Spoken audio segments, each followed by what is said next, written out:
I just have a few thank yous before I introduce Coach Motzko. First, I want to thank the students on our men's hockey team. I had a chance to meet with them last week when Coach Lucia made a decision to step down, and I talked to those men about how everybody was going to pay attention to what they did and how they acted, and cannot be more proud how they handled everything during our search. I'm just thankful for our men's hockey team. I also want to thank Mike Ginsel and Scott Bell. They've worked incredibly hard for several years. They worked hard this past week, and I'm thankful for their leadership and their commitment to our hockey program. I want to thank the Board of Regents and President Kaler. We have a very attractive job here at Minnesota when you talk about our hockey program, and we have incredible support from our Board of Regents, from our president, so I'm thankful for their support. I want to thank our department staff. I tell people all the time, I have the privilege to work with about 300 full-time staff, and I hope all of you know how much they care about Gopher athletics and Gopher hockey, and I'm so thankful for the emails I got from staff, the text messages. I hope you know how much that means to me, and I hope you know how much I appreciate your hard work and what you do to make sure we provide a great experience for our student athletes. And finally, I want to thank the search committee. We had a long weekend, and I want to thank them for their time, for their input. That includes Dr. Perry Leo, our faculty athletic representative, Rhonda McFarland, Tom McGinnis, and Lou Nanny. Lou, thank you for all your help and guidance as we went through the process. They were incredibly helpful as we made this decision. And I talk about this, why Bob Motzko? When I had a chance to meet him for the first time over the weekend, was incredibly impressed.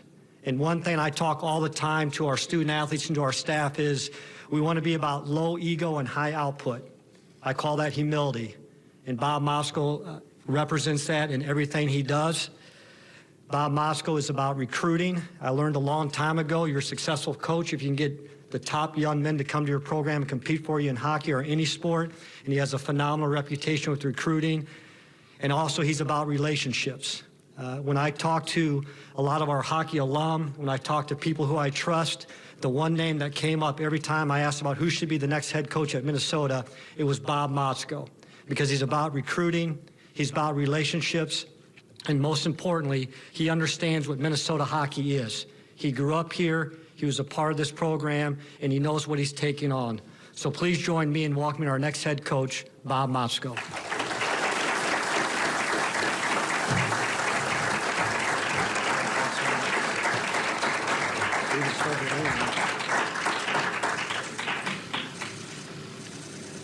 Look at Eric right back here.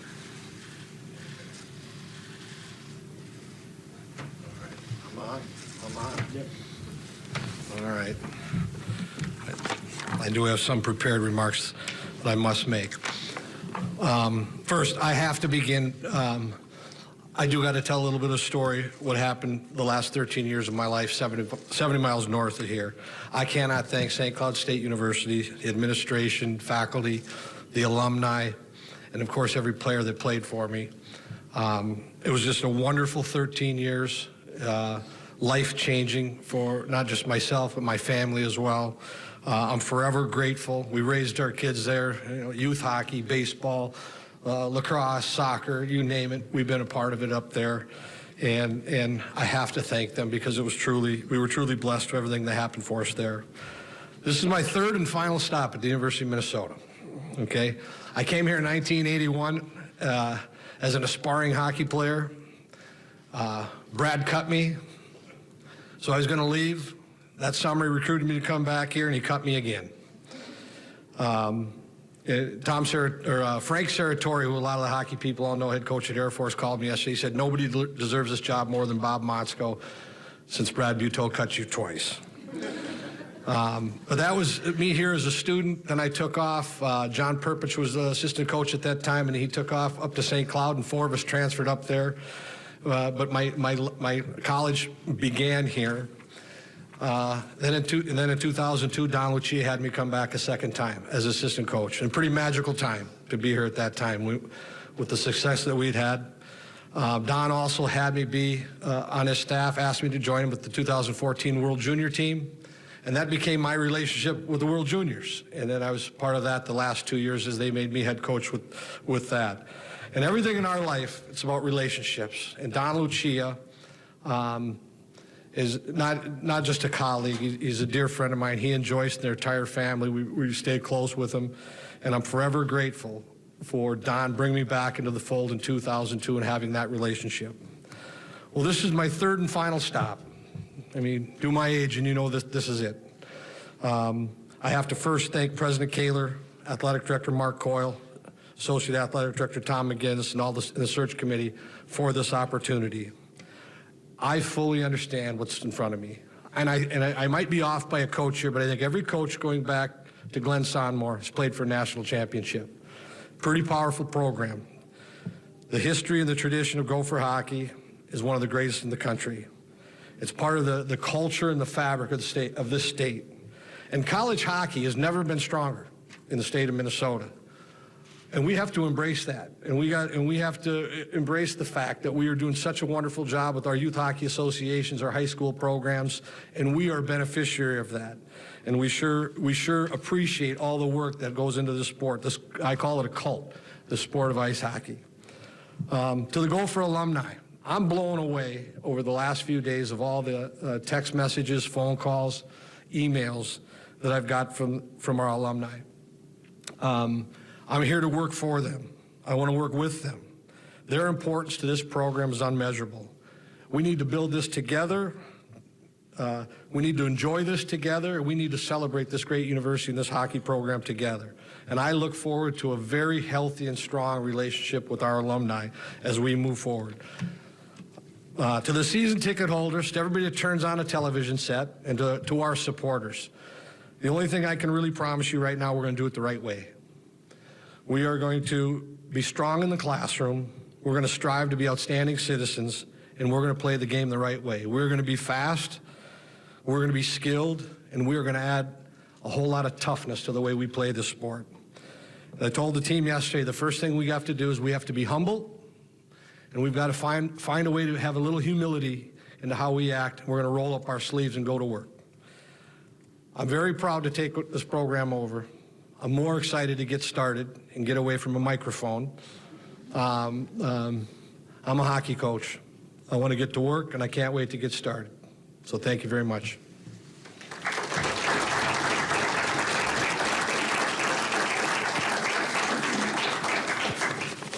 I do okay? Just ask my boys. Bob, Jess Myers, 1500 ESPN. You once told me with all the other coaches you worked under, you were a pretty accomplished thief in stealing their ideas. Yeah. What did you lift from Don Lucia, and what do you hope to replicate in this job? Can I go off? I'm going to go on a tangent with you. I've had this weird relationship with the University of Minnesota coaches. You know, they cut me twice, but I'll go back to, okay, I played for her, or I worked with Herb Brooks, and then Danny's here, and I appreciate our relationship that we formed with the Brooks family. Don Lucia hired me. When I was a young coach, one of the biggest influences in my young coaching was Doug Woog, and Doug's here. And I was just telling him the story. I don't even think if he remembers this young guy that would come after him, but high school hockey plays on Tuesday, Thursday nights. I coached the North Iowa Huskies down in the USHL. I would drive up here to go to high school games. We practiced in the morning, and I would watch Gopher hockey practices to get drills. And he crawled up in the stands, because he'd see me there like every week. And with his skates, he crawled up into the stands, and if everyone knows Wooger, you know, who are you, young fella? What are you doing? And then he'd start to explain drills to me. And then over the time, I mean, I have hundreds of napkins at the time of drills and how you play this game. And then when I came to work here, you know, I got to know Glenn Sonmore so well at that time. And Doug, I mean, countless hours of talking hockey. And I really, not a fan of microphones and getting in front. If you really want to talk hockey with me alone, that's what I strive to do. And then John Perpich left here and went to St. Cloud, and I played for John for 2 years. So I've had this weird relationship with coaches, and that's what a good coach is. He's a thief. And I have stolen so much from everybody that I've worked with and for. And you know, you asked specifically about Don, and we're both good thieves, I can tell you that, and what we want to steal and what we want to be. But more important, you know, you become so close in this business with the people you work with, and I cherish our friendship the most. Thank you. Are there any more questions? Coach Shagraff with The Athletic. You're a St. Cloud State alum. You built that program into, the #1 team in the country entering the NCAA tournament. Why, with everything you've done there, leave that program for here? I hope this comes out right. When you're a coach, this might be for anybody that's in careers. When you're a young coach, every spring you're dusting off your resume and you're looking at jobs. And I got to a point the last handful of years where I wasn't a young coach anymore, and I was done. I was done looking. But I always thought I had one more move in me. I thought there was one spot. But then as each year would go by, I'm not moving to the state of Michigan. I'm not, you're raising your kids. There's really only one job but it's never going to come to me. And this came fast. We lost Friday night. Today's Thursday. And I've had a long relationship with this university. But even more important, I'm from the state. I played high school hockey here, played college, tried to play college hockey at 2 universities, played at 1. This was a job that you only get one kick at the can, and it was there. I'd spent 13 years there. And I wanted it. And I looked at my family, and it's hard. I got 2, my daughter, I feel bad for my daughter. She's a freshman here at the University of Minnesota. She moved away from home. So, sorry, honey, we're coming. And then the 2 boys, they're entrenched in there. But this is an outstanding opportunity. And there it is. So, I don't have magical words. I'm excited to be here. And my heart was, you put your heart into it. And that's the biggest thing I said in the interview process. I told this to my players. Maybe this is a better way to put it. I said, all these years, you all leave me. And it hurts when they leave. And now they're signing early. I go, for the first time, I'm leaving you. But they're going to be fine. And that program's in a great spot. And I have a new challenge. And it's time to get to work here. Randy Johnson, Star Tribune. Growing up in Austin, what got you into hockey and what eventually got you into coaching? Well, we moved into Austin when I was in the 4th grade. Jim Sack was our next door neighbor. And if I remember, Gene Sack, the longtime high school coach at Rochester John Marshall when they won the title, his brother Jim was the president of the Youth Hockey Association. He knocked on our door, said, "How many boys do you have?" Didn't even say who his name was. "How many boys do you have?" And I remember it. My dad said 3. He goes, "Well, they just signed up for hockey." And I had a love affair with the sport from hello. I can tell you that. And as a young kid growing up back in that era, you played 3 sports: football, hockey, baseball. One of my baseball teammates is sitting right there from Austin, Minnesota. And so sports consumed my life. I ended up at St. Cloud State. I walked into it was my 3rd year there, and I walked in when Herb Brooks was there. They said, "Here's your workout packet." I said, "I'm not here to work out anymore." I said, "I want to coach. I want to try this." This is Herb Brooks. And they let me on the staff. And then I knew I wanted to coach. That was the year.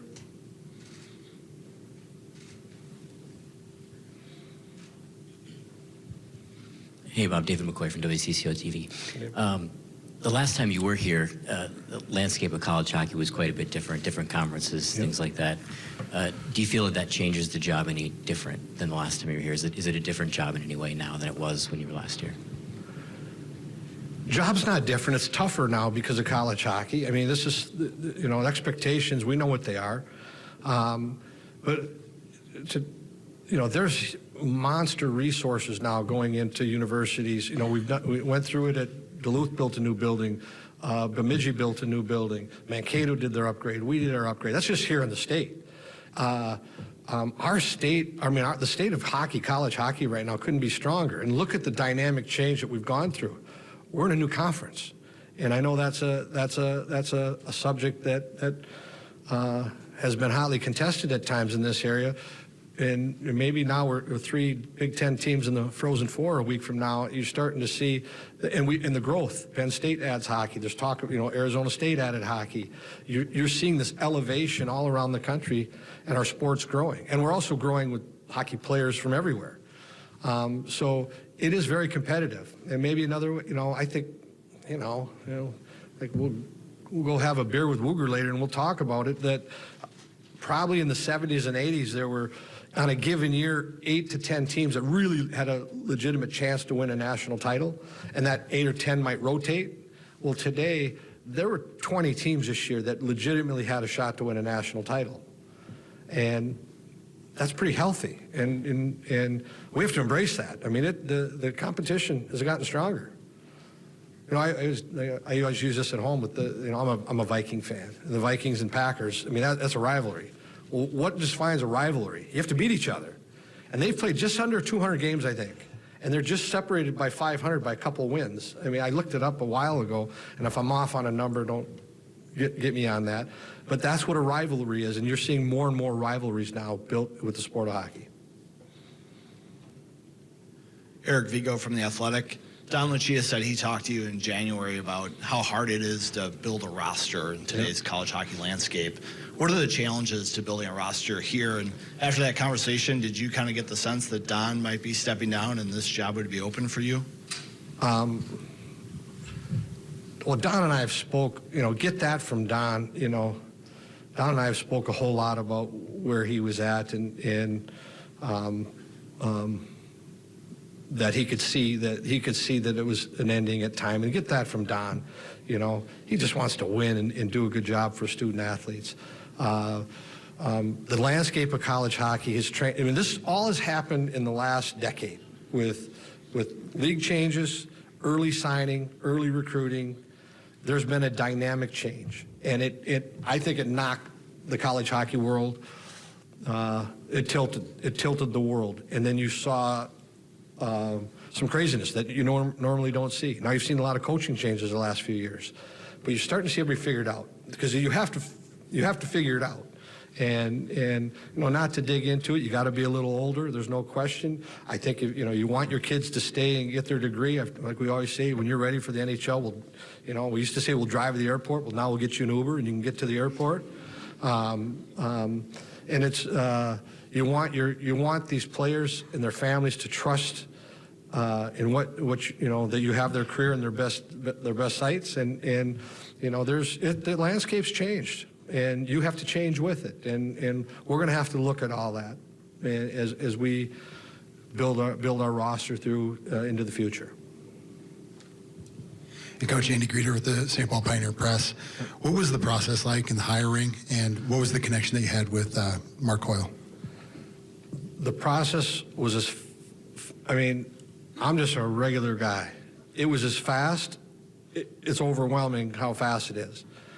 We played Friday night, and we had a pretty good hockey team, and we got beat, and your hearts are ripped out. This, Saturday morning I got a phone call, and it went fast. It's Thursday. I mean, that's not a long time, so it went very fast. But we met Sunday night with the small group, and just good people. I mean, that's the first thing you realize. You want to be around good people, and from me to them, they were awesome to deal with, and it was honest conversations. You felt comfortable. It's the first thing I called my wife. I said I felt really comfortable, even though it was the part of me from the loss, because you don't get over it overnight. I can tell you that, and that was the first thing I said. But we were comfortable, and moved from there. Hey, Bob, knowing Don as well as you do, in what ways would you say you're different from him or run your program differently? And I'm going to back up one. And I really like Mark. Now he hired me. So let me I better throw that in. Thanks, Mark. How are we different?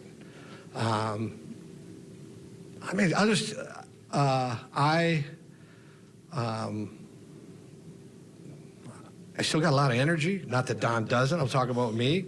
I'm a people guy. I'm out in public. I mean, that's who I am. I mean, we're both private. I'm more comfortable talking about me than a comparison. Because that'd be unfair. He's a lot smarter than me. I can tell you that. He's very polished when he speaks. You know, you'll learn I'm not. I am more comfortable just talking from the heart. He's more guarded now because of all of you. I'm not yet. So there, you've got that. He was here 19 years. I won't be. And we can, but I'm going to embrace this. I love the state, and I love living here, and I love hockey. And I'm a recruiter. I love to go to rinks. My family will tell you I'm gone a lot. I'm more comfortable in the rink. I wear a ball hat or stocking hat now when I'm in a rink because of this. I get cold, and my world's not going to change. I mean, that's the one thing with me. I've changed. I'm coming 75 miles south, but my world, how I operate, is not going to change where I'm comfortable.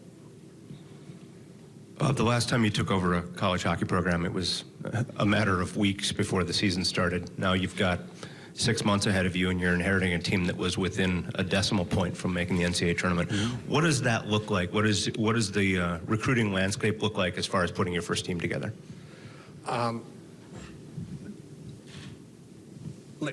Right now, Jess, there's no difference because when I took over the job, I didn't know. I didn't know what was there. We had played them in the playoffs, I think, the year before, but you don't know what's under the hood. And I, you know, we played them this year, but I don't know what's under the hood. And, you know, that takes a little time to get used to.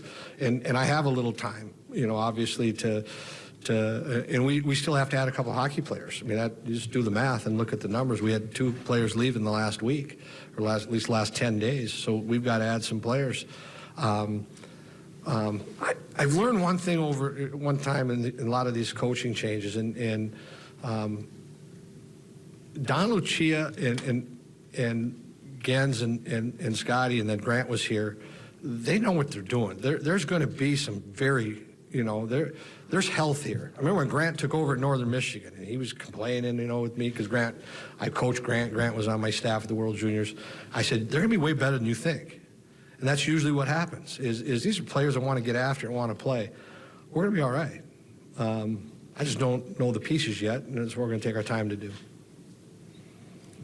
Hey, Coach, Andy York with the Daily Gopher. Obviously, you said things have been coming fast and furious. Have you had any time to talk to any potential assistant coaching candidates, and do you have a timetable for when you hope to fill out your staff? No. And I have, this is it. I worked with Mike for 4 years here, and Scott, and I haven't even had time to sit down with them and chat. It's just been text message and a phone call. I need some time, and they need time. I mean, that has to be. When you're, you know, I met the alumni a little bit ago, and what we have to have is when I come to work. And I told the alumni, if your son's playing for me and that season's over, they have to come home and say, Mom, Dad, was awesome. And we need that comfort level. And we all have to get to know each other and find out where it's at. I think the way you get with me, too, I'm not young. I'm not old, but I'm not young. And we have time. I got a lot of patience right now. And I want to get in, lift the hood, start looking at everything, form relationships. And see where this is at.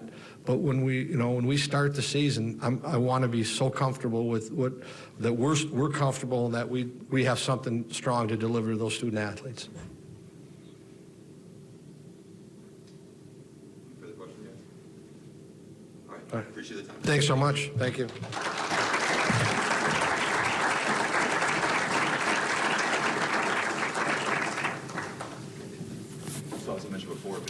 There it is, the new head coach for Gopher hockey, Bob Motzko. He seemed, as you'd expect, in a pretty good mood as he's taken over this program. Now, once again, he was an assistant coach on before.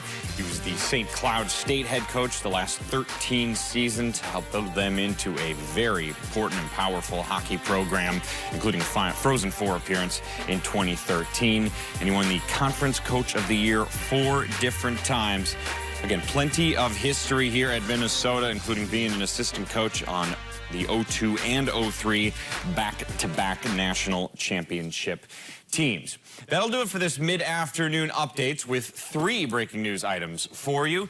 We will have a show for you, Big Ten basketball and beyond, coming up when the NIT championship game involving Penn State comes to a close. That'll be roughly 9:30 Eastern, 8:30 Central Time.